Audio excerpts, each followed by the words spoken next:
Welcome to Hey, You Got a Minute, the podcast, and today we are featuring Mark Anderson, who is going to talk to us a little bit about the Go Project.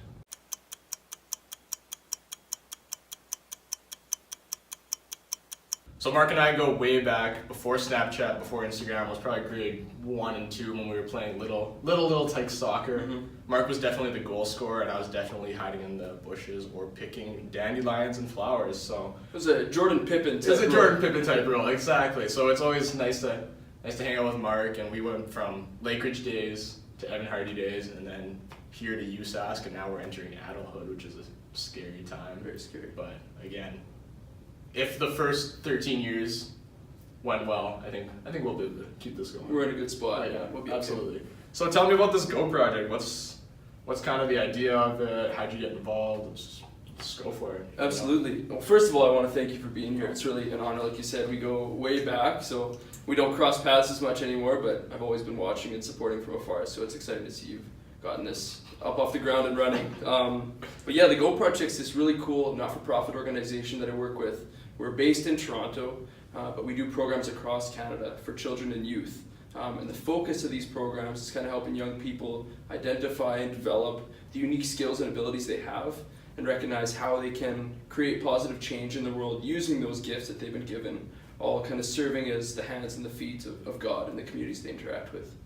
So being from Saskatoon and then entering this Toronto-based kind of program, how'd you get involved? How'd you start with them?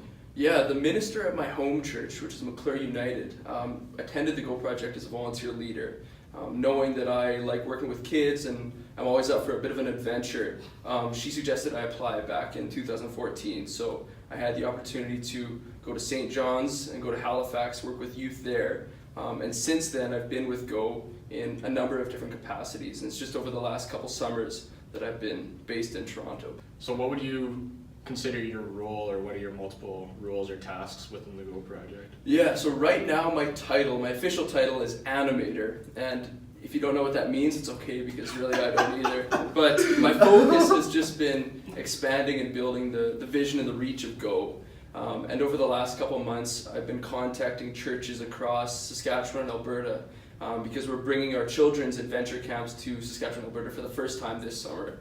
So that's kind of been my primary focus is a lot of cold calls, a lot of emails, and just spreading the word of Go and what we're trying to do. So obviously it's exciting to bring these children's programs here to our home province for the first time. So the adventure camp in Saskatoon, when is that, and kind of how do you get involved with that if you're from kind of the Saskatoon area? Yeah, so we have the Youth Go Project, Yeah. August 16th to 26th, and that's hosted by St. Martin's United Church.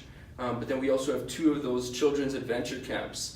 So one at the last week of August at St. Paul's United Church, and then one the week prior at my home church, McClure United. So those are camps that people can get involved in. Check out our website. I'm sure at the end you'll post something. We'll have a little banner, yeah, right for you.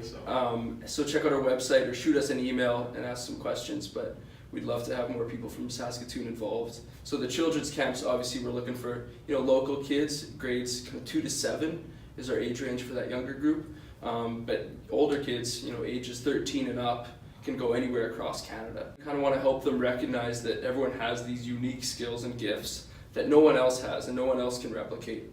And as a result, they can make changes in the world in ways that no one else can. So we want that to kind of be the lead takeaway.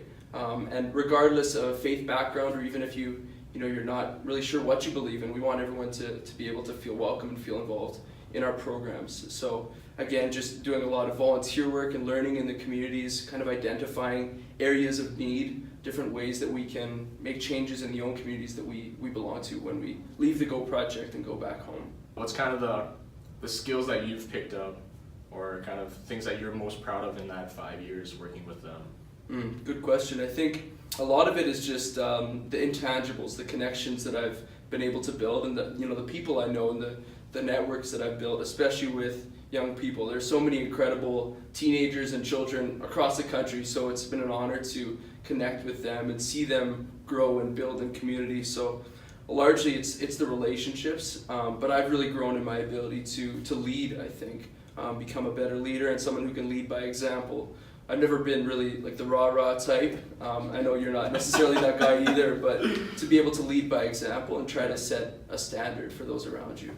So looking back, you started with them in 2014. Correct, So yeah. let's look back kind of even further than that. Who was kind of or what was the experience, or who was kind of a person that really got you into this volunteering side, and trying to, I guess, make the world a better place through these types of areas? Was it like a parent or a teacher? Just kind of go, I know it's hard to pick one, especially through this many years of life, but if you could narrow kind of the one person who definitely inspired you. Yeah, that's a big question. Like I said, we've both been lucky to have so many people in our lives.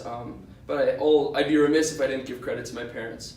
They've always been so kind and loving and supportive of my brother and I, and really epitomized what it means to be devoted and committed and work for your community, and build up the people around you. So they've always modeled that and set a really high standard, but they're also, there to catch me when I fall short of that standard, dust me off and send me back out there. So I'd have to give credit to my parents. Always the parents. Always shout out to the Anderson family and parents. Hey, Mom. Yes.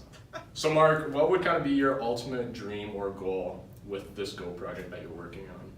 I want to see it keep expanding. So obviously bringing the children's camps to Saskatchewan, Alberta is kind of new and exciting now. But I want to see that continue to grow and continue to build, because I think it's like so special and so important for people to be involved in, whether it be our initiative or something else, just for people to be involved and be committed to things that build community and build people up. Especially like we've talked about, we're kind of living in this society and this time where we're more divided than ever, even though we've got the tools and the technologies to transcend all those differences. So really just continuing to build the Go project up and expand even further across Canada, maybe even beyond.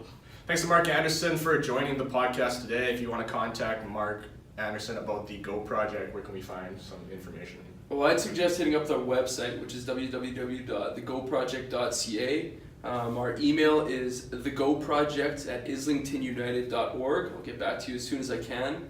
And then obviously we're on Instagram too, _go_project. So give us a follow and check us out. But that's about it. Good stuff. Thanks again to Mark Anderson for joining the Hey You Got a Minute podcast. Thank you, my man. Appreciate it. What's up?